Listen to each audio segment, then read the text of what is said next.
오늘은 지난 영상에 이어서 두 번째와 세 번째 높임말에 대해 이야기해 볼게요. 지난 영상에서 한국어에 높임말이 세 가지가 있다고 이야기했어요. 이 표를 기억하죠? 첫 번째 높임말은 듣는 사람이 윗사람일 때 쓰는 높임말이었어요. 오늘은 듣는 사람이 누구예요? 윗사람이에요? 친구예요? 이건 중요하지 않아요. 우리가 말하는 문장이 중요해요. 이 문장에 윗사람이 있어요. 그때 쓰는 높임말을 배울 거예요. 먼저 문장에서 주어가 윗사람일 때 쓰는 높임말이에요. 예를 들어 드라마를 보다 부지런하다 이런 문장이 있어요. 여기에서 누가 드라마를 봐요? 누가 부지런해요? 할머니, 할아버지, 교수님, 팀장님, 선배님이에요. 그때 쓰는 높임말이 있어요. 먼저 누가 이 부분에 쓰는 높임말이 있어요. 보통 누가를 말할 때 이가를 썼어요. 예를 들어 동생이 드라마를 봐요. 친구가 부지런해요. 그런데 누가가 윗사람이면 이가를 말하지 않고 께서를 말할 수 있어요. 그래서 부모님께서, 할머니께서, 할아버지께서, 교수님께서, 팀장님께서 이렇게 말해요. 다음은 드라마를 보다 부지런하다 이 부분이에요. 문장의 주어가 윗사람이면 여기도 바꾸는 게 좋아요. 이때는 으시다, 시다를 써요. 받침이 있으면 으시다, 받침이 없으면 시다를 써요. 그래서 책을 읽으세요, 키가 작으세요, 드라마를 보세요, 부지런하세요 이렇게 말할 수 있어요. 주어가 윗사람이 아닌 문장과 비교해 볼게요. 동생은 윗사람이 아니에요. 그래서 동생이 책을 많이 읽어요 말해요.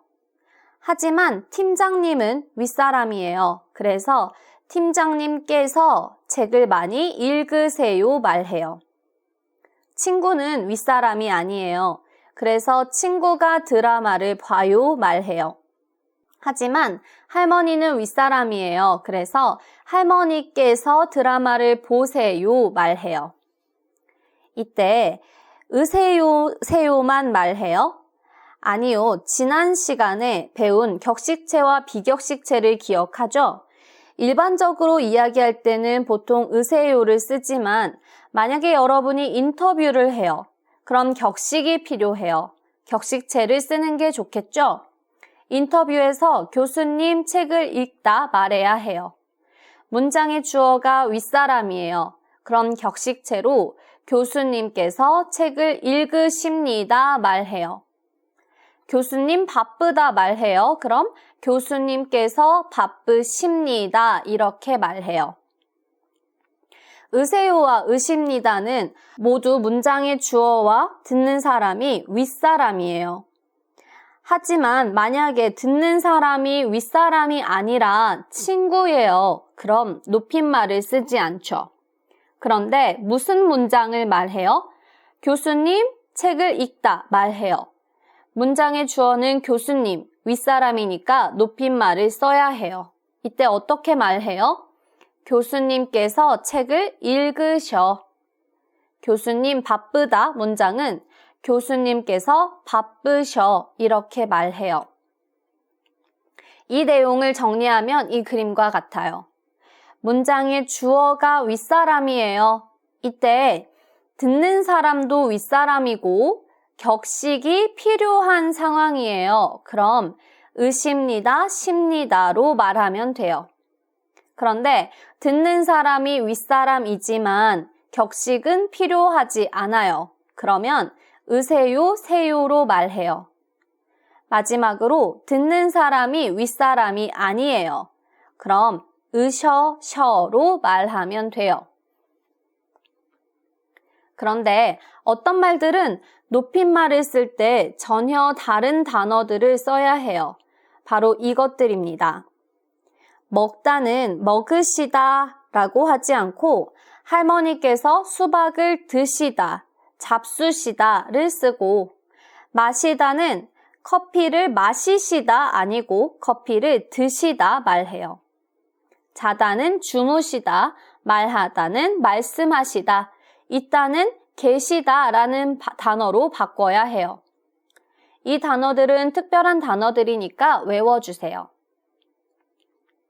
자, 이제 다음은 문장에서 대상이 윗사람일 때 쓰는 높임말이에요. 예를 들어 선물을 주다 문장이 있어요. 그럼 누구에게가 필요하죠. 그리고 전화하다 또 누구에게가 있어야 해요. 누구에게? 할머니, 할아버지, 교수님, 팀장님, 선배님이에요. 이때 쓰는 높임말들이 있어요. 첫 번째로 선물을 줘요. 누구에게? 친구에게. 그럼 윗사람이 아니죠. 그래서 친구에게 선물을 줘요. 이렇게 말해요. 그런데 누구에게? 할아버지예요. 그럼 윗사람이죠. 높임말을 써야 해요. 이때는 에게 말하지 않고 께를 말해야 해요. 그리고 주다 말하지 않고 드리다 말해야 해요. 그래서 할아버지께 선물을 드려요. 이렇게 말합니다. 이 표는 드리다를 써야 하는 단어들이에요.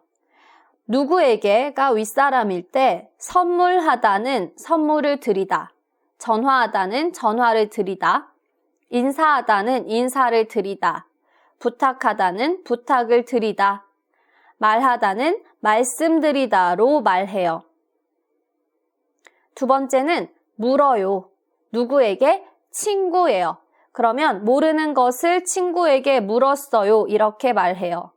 그런데 누구에게? 교수님이에요. 그럼 윗사람이니까 묻다가 아니라 여쭈다를 써야 해요. 그리고 에게가 아니라 께를 써요. 모르는 것을 교수님께 여쭈었어요 말해요. 세 번째는 보다 또는 만나다의 높임말이에요. 누구를? 친구예요. 그럼 주말에 친구를 만나러 갈 거예요 말하죠. 그런데 할머니예요.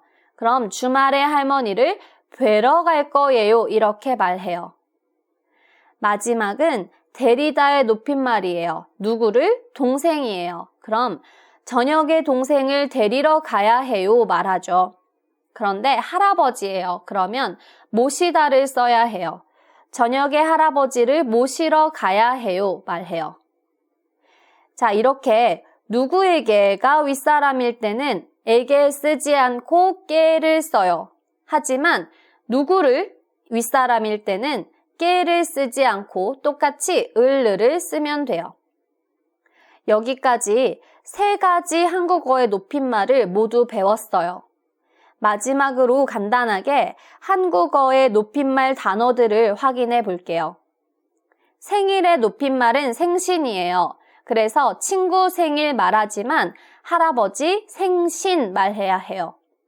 친구 집 말하지만 선생님 댁 말해요.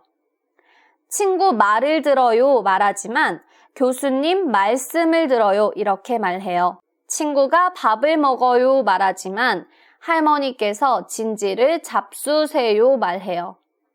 친구 나이 말하지만 할아버지 연세 말해요. 그리고 친구 이름 말하지만 할아버지 성함 말해요.